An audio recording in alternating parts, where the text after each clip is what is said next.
This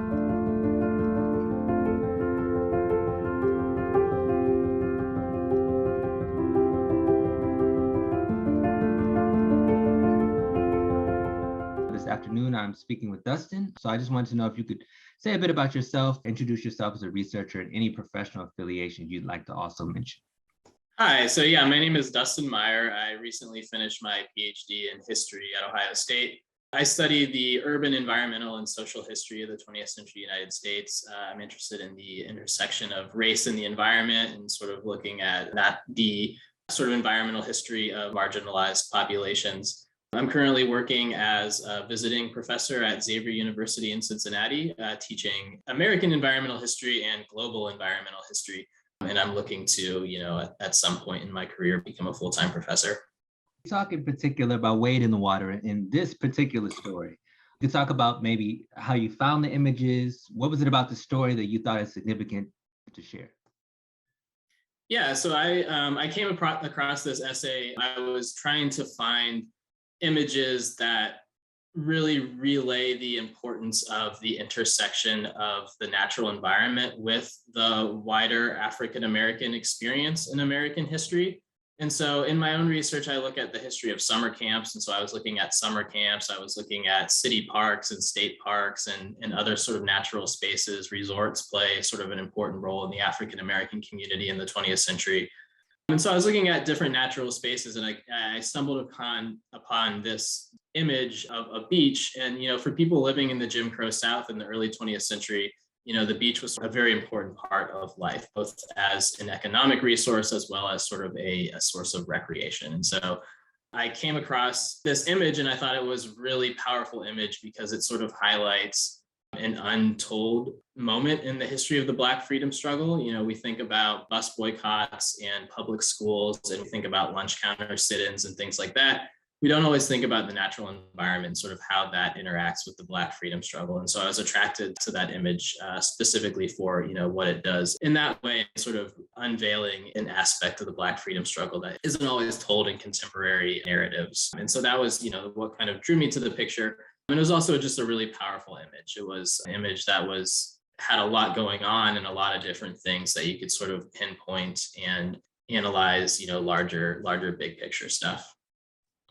Yes, I wanted to know if you could talk a little bit more about the kind of environmental access, because one of the themes that you wrote about, and I would be interested if you could talk more about, is travel. And one of the things you mentioned is that travel is unsafe. So having access to local beaches is a really important struggle to have access to local leisure. So I wondered if you could talk a bit about why travel would have been unsafe in that time. Yeah, so for African Americans, traveling during that period, it was always unsafe to stop at, certain gas stations or certain diners where they might not have, been welcome. And so for African Americans planning their vacations or planning, large, long distance trips throughout the American South, it was always a struggle, or it was always, trouble to sort of plan out their route and make sure that they didn't end up in certain areas that were unsafe after the sun went down and things like that. And so, yeah, travel was unsafe for African Americans, and access to natural spaces was also sort of a matter of life and death in a time when people didn't always have, before air conditioning, access to sort of a cool environment was sort of difficult. And so, going to the beach and going to other parks, being outside was a way to cool down in the South. And so for African Americans, they had to travel a lot more than the white population. And so that was sort of another element that contributes to sort of their racial oppression in the Jim Crow South. Yes, and another aspect of that kind of environmental context is thinking about access on one end and then also exposure to unsafe environments. So I wonder if you could talk a bit about kind of how that is also disproportionate. Yeah, and so the contrary. The other side of African Americans' lack of access to certain spaces was the spaces that they had to go to, right? And so, everyone wanted to find a place where they could play, a place where they could cool off. The white population, usually had ready access to beaches in the Jim Crow South, but they also had access to certain parks and certain places where they could get some fresh air, spend time in the grass, spend time away from the asphalt and things like that. For African Americans, a lot of times they had to go to parks that were, polluted by, nearby industry, or streams that were polluted. They didn't always have access to the same sort of clean water, clean air, clean soil that, the white population did. And so that's, what historians have called environmental racism is sort of another aspect of Jim Crow segregation that isn't always told, but it's an important part of that story because, it sort of makes up where people spend their time, whether they're at home or at work or at play. If your environment is toxic or environmentally dangerous, that can be detrimental. And in the Jim Crow South, it was overwhelmingly detrimental for African Americans. Could you give us some sense of whether or not this context of environmental racism is specific to the Jim Crow South, or is this also present in northern cities in access to leisure space? Environmental racism is a very pervasive thing in the 20th century history of the United States, both for people in the Jim Crow South, but when African Americans, migrate north to places like Chicago or New York City, or if they go west to Los Angeles, they're still experiencing this, especially in these larger industrial cities, Cleveland, Pittsburgh, where they're, due to housing discrimination or job discrimination, they're living and working next to factories, next to industry that's sort of polluting their environment. So they're experiencing, disproportionate amounts of asthma and other sort of, environmental diseases. And so environmental racism, the history of environmental racism is not just a product of the Jim Crow South, but it's sort of a product of sort of every context throughout the United States in the post-Civil War period and certainly before as well.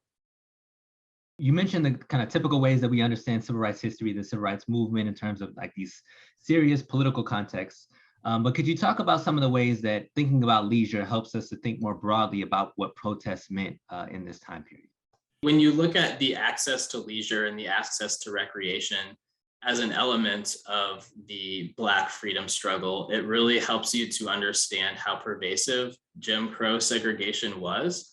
African Americans weren't just prevented from being able to vote or to express their political rights or their economic rights.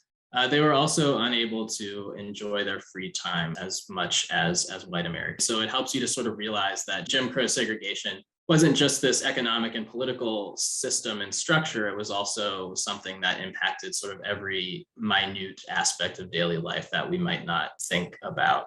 I also think one thing about the Black freedom struggle that I really learned in graduate school was sort of how chronologically diverse it is. And so it's not just the middle decades of the 20th century when we talk about Martin Luther King and other sort of like major figures, but African Americans had been fighting for their, political, economic, social freedom, since the 1600s.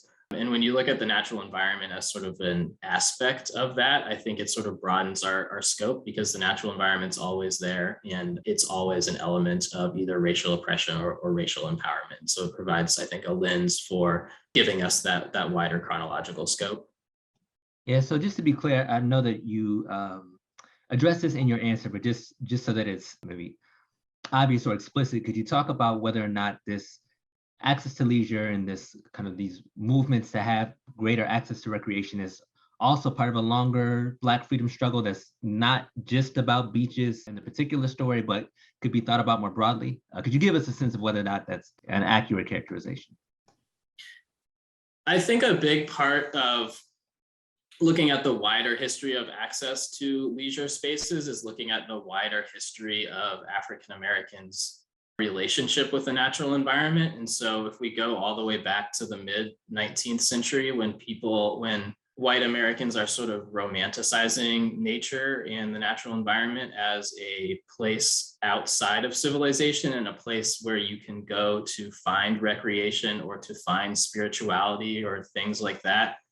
African Americans who were enslaved in the South knew it as a place of terror and a place of labor and a place of having their families, separated and things like that. And so African Americans have historically not had the same relationship with the natural environment that white Americans had.